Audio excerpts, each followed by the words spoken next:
मेरा मुफ्ती साहब से सवाल है, नाबालिग बच्चा अगर आयत सजदा पढ़े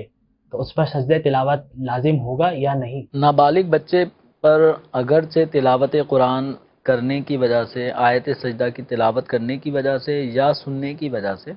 उसके ऊपर सजदा तिलावत वाजिब नहीं होता, क्योंकि वो नाबालिग है और नाबालिग अहकाम शरा का मुकल्लफ पाबंद अभी नहीं हुआ। लेकिन नाबालिग बच्चों को हमें ये सारी तरबियत अभी से देनी है, क्योंकि अभी से हमें उनको वज़ू का तरीका बताना है, अभी से उन्हें तिलावत कुरान का अदब किस तरह है वो सिखाना है। इसी तरह आयात सजदा जब वो पढ़ रहे हैं या सुन रहे हैं तो आयात सजदा के अहकामात उनको अभी से बताने हैं, ताकि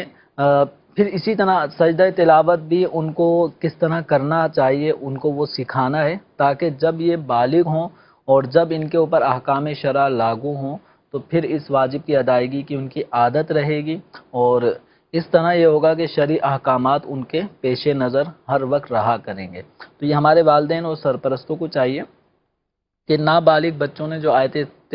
सजदा तिलावत की है या सुनी है, तो अगरचे उन पे वाजिब नहीं है, लेकिन उनको आयत सजदा सुनने पढ़ने पर सजदा तिलावत की तरगीब दिलाएं। अच्छा, नाबालिग पर तो नहीं है, नाबालिग तिलावत करता है, दूसरे सुन रहे होते हैं। अगर कोई नाबालिग तिलावत कर रहा है